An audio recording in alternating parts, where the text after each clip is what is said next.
자, 바로 이어서 감각을 작용하는 미술과 기법. 좀 길어질 것 같아서 한번 잘랐고요. 이런 작품들이 대체적으로 어떤 느낌이냐면 굉장히 그 오감을 자극하는 사람들, 그러니까 관람객으로 인해서 오감을 자극하는 그런 작품들이 대부분입니다. 그래서 보시면 네토라는 작가고요. 자, 네토. 자, 이것은 진실이 춤추는 시간 영역에 벌어진다 해가지고 향신료도 들어가고 알루미늄, 나일론, 폴리에스테르 뭐 이런 것들이 들어갑니다. 자, 네토는 미니멀 아트 작가로 이제 추상적이고 또는 생물학적 형태 조각 이렇게 볼 수가 있어요. 생물학적 형태 조각. 실제로 작품의 형태는 매우 단순하지만 인체의 수족, 내장, 피부 등을 상기시키는 기묘한 형상들이 대부분이에요. 그래서 작품은 스타킹과 같은 부드러운 촉감을 지니고 있고요. 관람자는 온몸의 감각을 이용을 해가지고 오감을 중심으로 해서 촉각적, 시각적 자극을 얻게 되고요. 공감각적 체험이 가능하다는 게 특징입니다. 아무래도 사람들로 하여금 새로운 감각적인 느낌을 받아들이게 하는 것이 목적이겠죠. 신체는 감각적이고 감각적인 것은 아름답다. 따라서 나는 사회학자처럼 감각적인 것을 토의하고자 하는 것이 아니라 나의 작품에 감각적인 것을 창조하고 싶은 것이다 라고 하면서 그런 특징들을 보이고 있어요. 그래서 미술의 새로운 화두음, 그 다음에 체험 공간, 질감, 중력 등 조각의 고전 요소들을 재해석한 작가는 유기적인 형태, 스타킹의 재질감, 촉감, 후각 등을 자극하는 향신료 등을 제시를 하고 있다. 그 다음에 이제 요걸로 이제 드로잉을, 손으로 드로잉을 하는 건데, 연필심, 흑연이죠. 이제 흑연으로 손가락을 잔뜩 묻히고 추상적인 패턴을 만들면서 환상적인 풍경을 완성하는데, 그녀는 자신은 그 흑연이 아니라 다이아몬드로 그렸다고 말을 하는데, 이제 흑연의 그 성분이 같다고.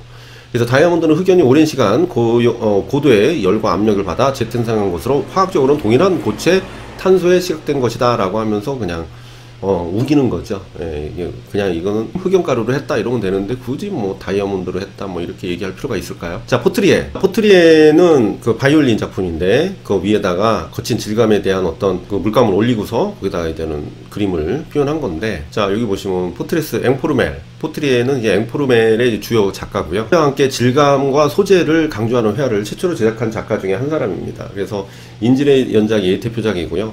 그러니까 전쟁을 겪으면서 목격한 인질을 형상한 것인데, 얘네들이 추구하는 것이 뭐예요? 자, 얘네들이 추구하는 것이 비정형이죠. 자, 비정형인데 그 비정형을 가지고, 그 형상을 가지고 있지는 않지만 그거 대신에 뭘 갖고 오냐면 질감을 갖고 옵니다. 그래서 질감을 강조함으로써 얘네들이 그 자신에 대한 어떤 전쟁에 대한 경험이나 이런 것들을 질감만으로 형상을, 그러니까 의미를 전달하는 방식을 표현하고 있어요.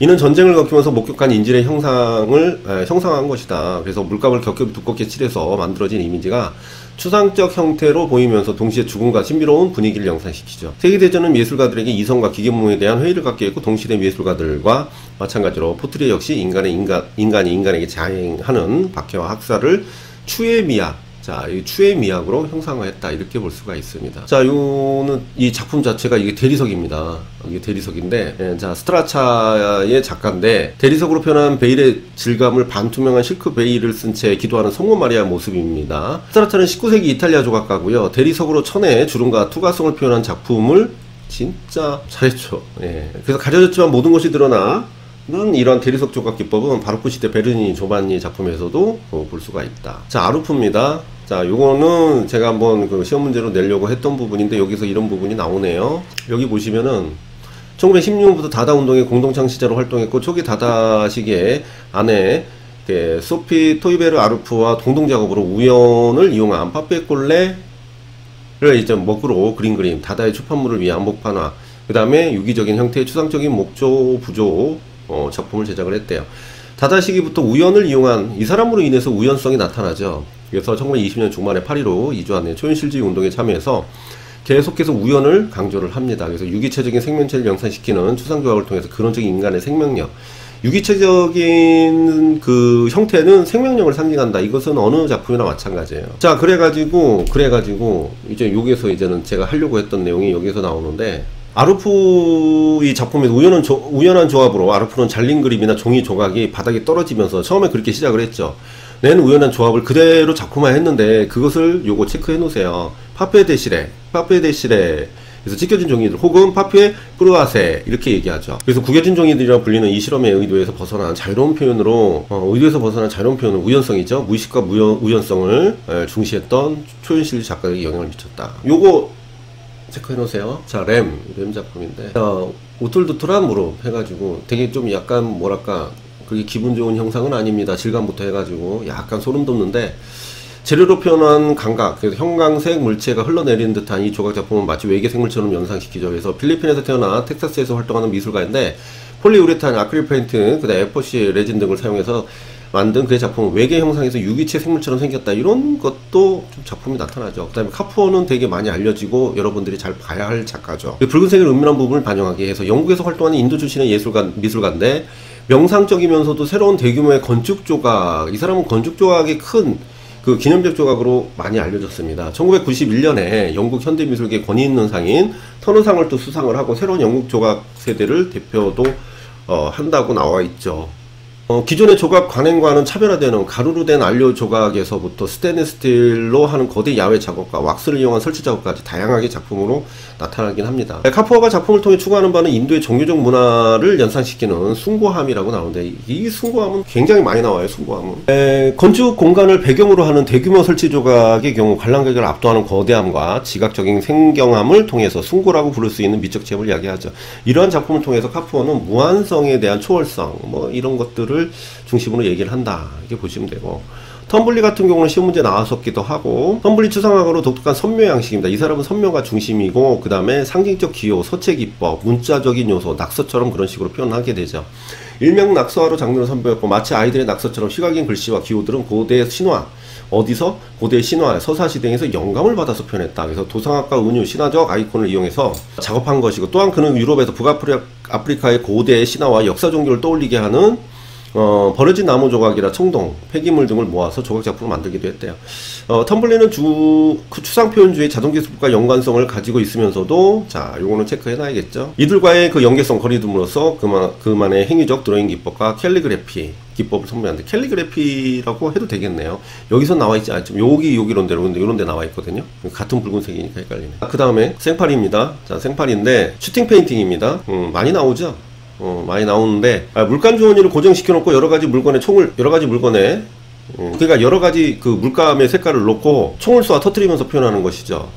생팔 정규 미술교육을 받지는 않았어요. 조각회화, 디자인, 영화 등 광범위한 영역에 활동하고요. 전시장에서 물감이 든 풍선을 쏘아 물감이 튀기게 하는 총쏘기 회화, 그래서 슈팅 페인팅이라고 합니다. 여성의 인체를 모티브로 한 거대한 크기의 설치 조각 작업인 나나 시리즈도 굉장히 유명하죠. 결혼과 출산이라는 여성의 경험을 표현했다. 요거 체크하시고요. 근데 보통 이 작품은 결혼과 출산에는 여성에 대한 경험이긴 한데, 그 전 세계적인 어떤 여성을 대변하는, 그래서 뚱뚱하다 해가지고 슬퍼하는 게 아니라 되게 밝은 형상을 표현하고, 그러면서 외모지상주의를 비판을 하면서도 각 인종의 그 통합적인 개념을 강조했던 사람이에요. 그래서 뭐 검정색 뭐 이렇게 색깔을 나눈 것도 그것 때문에 그렇겠죠. 생팔은 그림을 향해 총을 쏴 그림이 스스로 새로 태어나는 모습을 보는 것은 정말 황홀하다, 흥분되고 섹시하며 비극적인데 탄생과 죽음을 동시에 지켜보는 것 같다고 밝혔는데, 당시 주류 경향인 서정치 추상과 엠포르 미술에 대해서 대항을 한 개념입니다. 그래서 누블레알리즘의 작가죠. 자, 그러면서 클랭이 있어요. 클랭은 여기서 보디 페인팅이라고 하긴 했어요. 근데 문제는 뭐냐면, 우선 보시죠. 푸른색 물감에 온몸에 바르는 모델이 종이에 자신의 몸을 찍어 작품을 완성한 건데, 사실은 보디 페인팅이라고 할 수 있는 개념도 뭐 제가 부정은 하지 않겠지만 이게 보통 퍼포먼스입니다. 자, 퍼포먼스 개념으로 가셔야 되는 거예요. 우선은 자, 클랭은 왜냐하면 이것까지 설명을 드리죠. 수로 가는 이유는 이게 비물질화를 중심으로 비물질화를 추구하는 결과물이기 때문에 그래요. 그죠? 보디 페인팅이 어떤 그 과정이 보여질 뿐이지, 퍼포먼스는 비물질화를 추구했기 때문에 그 결과가 나온다고 볼 수 있어요. 그래서 클랭은 누블레알리즘 운동에 의해서 행위 미술을 발전시킨 인물이고 효시로 인정받고, 인터내셔널 클라인 블루 같은 경우는 이게 의미가 뭐냐면, 참 이게 수업 시간에 중복이 되네.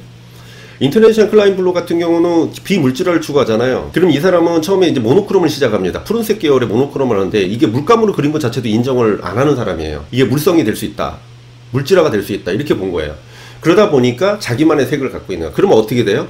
인텔리전 클라이언트 블루는 기존에 있던 사람들이 갖고 있던 그 파란색에 대한 개념을 없애버렸다 이렇게 보는 겁니다. 자, 그래서 1950년 개인전에 단색회화를 처음 선보인 이후에 자신의 그림을 일종의 인테리어 장식으로만 이해하는 관람객으로부터 충격을 받은 그는 이후 파란색만을 고집하기로 결심했다 하면서 나오죠. 자, 스피너트가 나오는데, 자, 돌아가는 판 위에 물감을 뿌려 표현한다. 허스트, 데미안 허스트죠. 아름답고 사랑스러운 데미안 허스트. 데미안 허스트가 이런 작품을 하면 참 좋을 텐데, 데미안 허스트가 엽기적인 작품을 하고 나서 참 그 작품을 보면 너무 좀 느낌이 너무 안 좋아요. 근데 이런 작품은 뭐 재밌죠.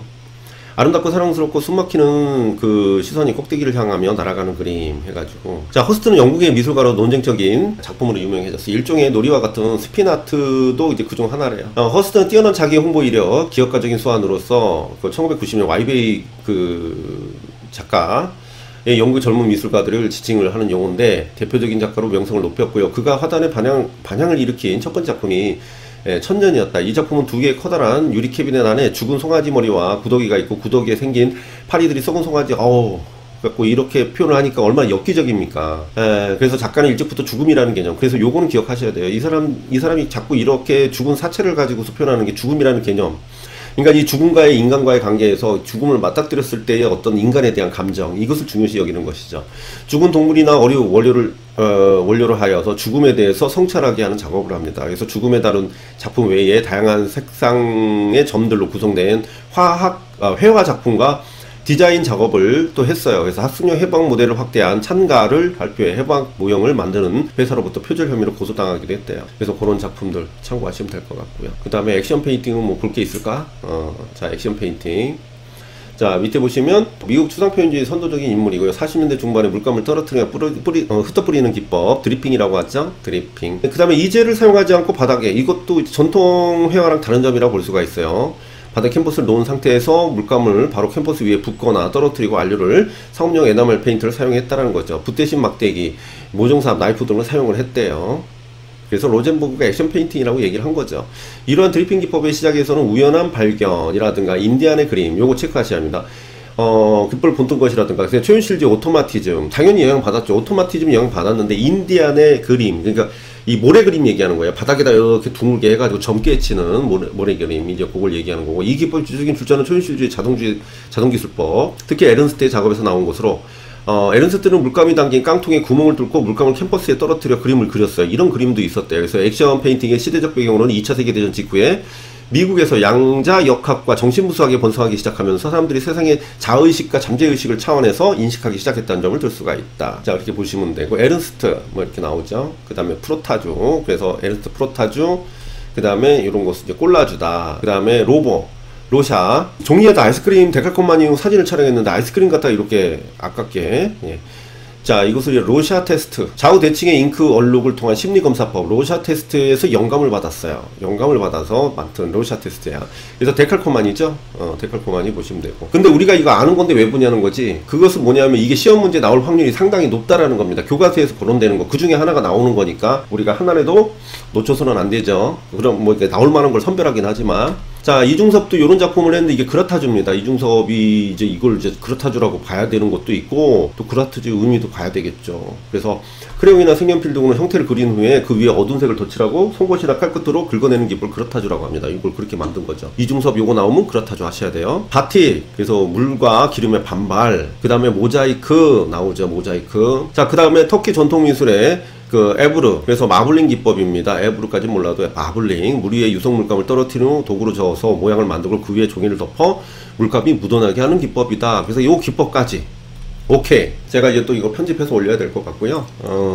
최대한 좀 욕심이 생기다 보니까 이것저것 또 이렇게 보고서 또 이렇게 제가 수업을 하게 되는데, 어쨌거나 여러분들 꾸준히 보셔야 되고, 그 다음에 자료 올려드릴 테니까, 그래서 이제 여러분들 이제 수강생분들은 이제 꾸준히 자료를 중심으로 잘 모아서 보시고, 그 다음에 시험에 나올 법한 것들을 제가 이제 좀 나름대로 선별한 것도 이렇게 많아요.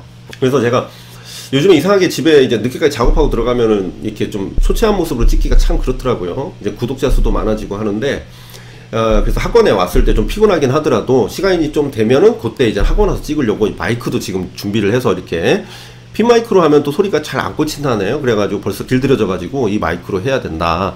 그 다음에 뭐 그런 거 몇 가지 갖고 와서 이렇게 했는데, 여기 이제 자동으로 불 꺼지기 전에 까지만 하면 되니까 11시 거의 뭐 10시 반, 10시 40분에 자동으로 불이 꺼지거든요. 그래서 그때 모르고 하다가 이게 전기가 나와가지고 제가 영상 하나를 날렸어요. 그래서 오늘 또 새로 찍는 겁니다. 그래서 아무래도 지금 수업 끝나고 그래도 좀 피곤해도 찍는 것이 아직까지는 이 생기가 남아있어서 여러분들한테 전달력이 나름대로 더 괜찮을 거다 생각을 하고요. 그래서 최대한 좀 좋은 내용으로 할 테니까 좋아요 좀 눌러주시고, 그것으로 제가 좀 힘을 받고 더 열심히 할 수 있도록, 그 다음에 구독은 당연히 주변 분들한테도 구독 좀 부탁 드립니다. 그리고 다음 시간에 또 좋은 내용으로 그렇게 진행하는 걸로 하겠습니다. 감사합니다.